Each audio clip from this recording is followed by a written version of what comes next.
Once upon a time, a woman changed what love could look like.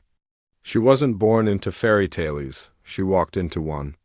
And 30 years later, that story isn't over yet. It's been over 3 decades since Vivian Ward walked down those Beverly Hills steps, smiling, free, and in love. The world moved on, the city changed, but some stories don't fade. They wait quietly in the corners of memory. The woman once called Pretty Woman is no longer the dreamer who believed love could save her. She became something more. Vivian built her own life. She learned that love isn't always about being rescued. Sometimes it's about rescuing yourself.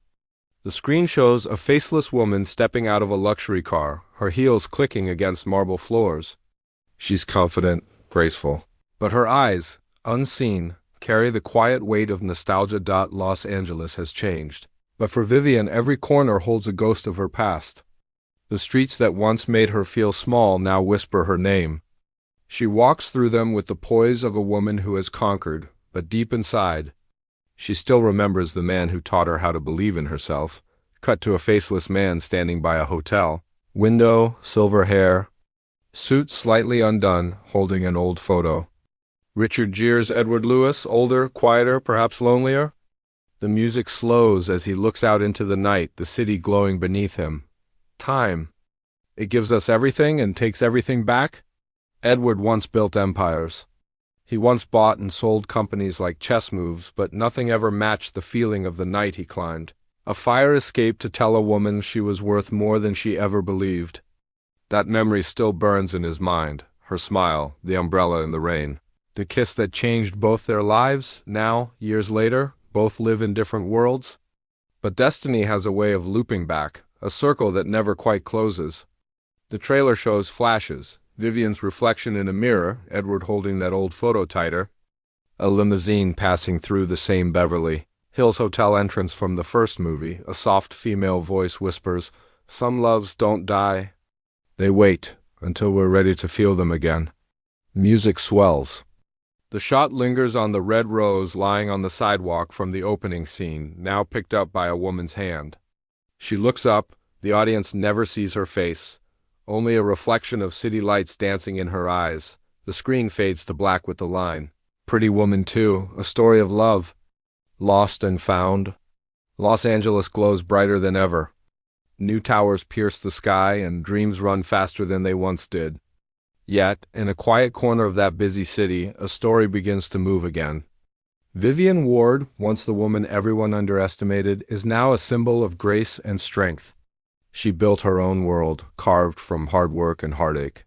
She owns her own fashion label now, designing clothes for women who, like her, once believed they had no place at the table. She stands before glass walls and city views, but sometimes when the lights go out, she still feels the silence of those old hotel rooms. She tells herself she's moved on. She has learned how to smile for cameras, how to give speeches about independence and resilience. She has become the woman she once dreamed of being. But there are nights when she holds an old pearl necklace, one given long ago, and wonders if some parts of love are meant to stay unfinished. Her reflection looks back at her, strong yet searching. The city outside hums with life, but her heart beats to an older rhythm. Miles away, Edward Lewis sits in a quiet study. The world knows him as a retired businessman, a man who left his empire behind. He has everything, wealth, respect, peace, but his heart feels strangely hollow. He reads through old letters and business notes, but one photograph always catches his eye, a young woman laughing in the sunlight, wearing red, eyes full of life. He doesn't know why he kept it. Maybe because he never really said goodbye. Time has softened him. He no longer measures life in deals or profits. He measures it in moments that slipped away, a dance, a kiss, a promise left hanging in the air. Sometimes he wonders if destiny offers second chances, or if we only meet the same people again when we've changed enough to love them differently. Fate begins its quiet work. An invitation arrives for a charity gala. The same event, the same city, 2 names on the same guest list. Vivian hesitates. Edward almost ignores it. But something pulls them both toward that night. A quiet whisper from the past that neither can explain. As the evening approaches, The city starts to mirror their memories, street corners they once walked, songs that echo through cafes, lights flickering in familiar patterns. The universe seems to be gently guiding them, like a hand on the shoulder saying, "It's time." Vivian looks out from her balcony, feeling the wind lift her hair. She doesn't know he's in the same city again. She doesn't know he's thinking of her at that exact moment. But love has a strange way of aligning hearts even when miles apart. She whispers softly to herself, maybe some stories never really end. And somewhere across town, Edward closes his eyes and smiles. The years between them fade for a second, replaced by the sound of laughter, the taste of rain, and the memory of a woman who once made him believe that love was real. The night begins to fall, and the pieces start moving. The city hums with secrets. Somewhere between the lights and the shadows, destiny begins to write their story again, not as strangers, not as memories, but as two souls about to collide once more. The night of the gala arrives like a quiet storm, elegant, glittering and full of ghosts. The city's elite gather beneath chandeliers that drip light like melted gold. Music swirls through the air, laughter spills from champagne lips. And yet for two people in that vast crowd, the noise fades into silence. Vivian steps through the entrance, dressed in silver, not the bold red she once wore, but something softer, more refined, as if time has sanded her edges smooth. Her eyes, hidden behind confidence, still hold a question she never stopped asking. Can love survive the years that change us? Edward stands near the balcony, alone among the crowd. His suit fits perfectly, his smile is polite, but his gaze keeps drifting, searching without knowing what for. When she enters, the air seems to shift. He feels it before he sees her. A spark, faint but familiar. His breath catches, his composure cracks for just a second. It's as if the years between them collapse like paper. He watches her move through the room, every step deliberate, every glance unknowing yet magnetic. Vivian doesn't see him at first. She's surrounded by admirers, photographers, well-dressed strangers who greet her as Miss Ward. She smiles, nods, plays her part. But then, a glimpse.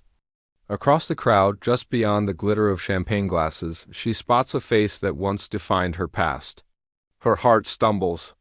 Edward Lewis, older, gentler, but still unmistakably him. The room grows quiet in her mind, the laughter fading to a dull echo. For a moment, she forgets who she's become. She's simply the woman who once looked up from a hotel lobby and saw her. Life changed forever. They don't rush toward each other. They don't speak right away.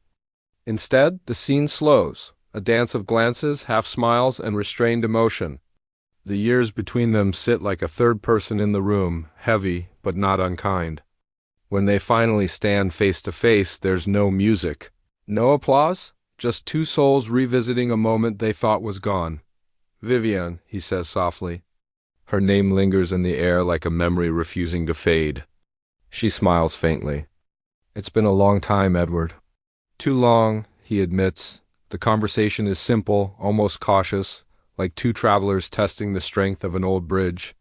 They talk about work, about the world, about everything except what really matters. But beneath their words lies the same rhythm, the unspoken warmth that once pulled them together. A slow song begins to play. Someone invites Vivian to dance, but she hesitates. Then Edward extends his hand, just as he once did years ago. She looks at it, remembering how it felt, safety, mystery, love. And this time, she takes it. They move slowly across the floor, lost in a silence that says more than words could. The years haven't erased what they were. They've only rewritten it. Their movements are softer, slower, but the connection is unmistakable.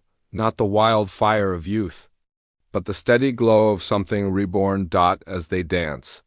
Flashbacks flicker, the fire escape, the limousine, the first kiss. But this time, there's no rescue, no pretense. Just two equals, carrying the weight of time and the grace of forgiveness. Then, as the song ends, Edward whispers, "I thought I'd never see you again." Vivian looks up, her eyes gentle.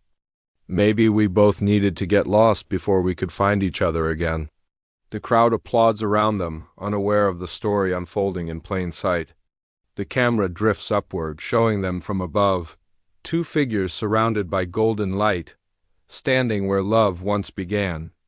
Outside, the city sparkles endlessly, as if celebrating a reunion written long ago by fate itself, and in that moment neither of them knows where this night will lead.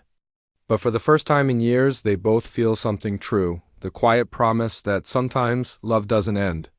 It just waits for you to come back home. The city sleeps beneath a silver sky, but two hearts remain awake. Hours have passed since the gala ended, yet neither Vivian nor Edward can leave the echo of that dance behind. The world outside their windows feels quieter, almost sacred, as if time itself is holding its breath. Vivian stands alone on her balcony, looking over the glowing skyline she once dreamed of conquering. She has everything she ever wanted: success, respect, independence. But for the first time in years, she feels the hollow ache of something missing. It isn't weakness, it's recognition. The kind that comes when you realize that even strong hearts still need a place to rest. Edward, too, sits in stillness, replaying every word, every glance from that night. The years between them blur, and he feels something old but strangely new stirring inside him. He knows that what they had wasn't perfect, it was fragile, born in a world of differences and timing, yet it was real. And perhaps that's why it never truly ended. Sometimes love doesn't disappear. It simply hides until we grow brave enough to face it again. Morning comes with a golden haze. Vivian receives a small envelope at her door. No sender's name, no message, only a white card with the address of a quiet corner cafe and the words, "One last conversation?" Her breath catches, and before she can think, her heart answers for her. Hours later, she finds herself there, the cafe nearly empty, sunlight painting soft lines across the tables. She waits, calm but trembling inside. Edward enters, his steps slow, deliberate. Their eyes meet, no dramatic music, no scripted perfection, just two people stripped of everything but truth. They sit across from each other, silence doing most of the talking. Finally, he says, "I've spent half my life building things that never lasted. But you've stayed in every version of who I became." Vivian looks down, smiling faintly. "I thought letting go would make it easier to forget. It only made me remember you in a different way. There's no need for apologies. Time has already done that for them." They talk about the years, the mistakes, the loneliness, the laughter they missed. It isn't a reunion of old flames. It's the meeting of two souls who understand love differently now, slower, softer, wiser. When they leave the cafe, Edward walks her to her car. She turns, smiling in that familiar, radiant way that once melted the walls around his heart. "So what now?" she asks gently. He pauses, looking at her with that same quiet wonder from years ago. "Now?" he says. "Now we don't run from what we found." They stand for a moment, no promises, no grand gestures, just the beauty of connection reborn in simplicity. As she drives away, he watches her fade into the sunlight, and a sense of peace settles over him. Love, he realizes, doesn't always return to pick up where it left off. Sometimes it returns to remind us that it never truly left. Later, the scene closes on the same city skyline, the same red rose from the beginning lying on a windowsill, no longer fallen, but resting in a glass vase, alive again. The music rises, soft, hopeful, timeless. A woman's voice echoes, "Love never goes out of style." The screen fades to black, and the words appear, "Pretty Woman 2, 2025, a story of love rediscovered." Coming soon.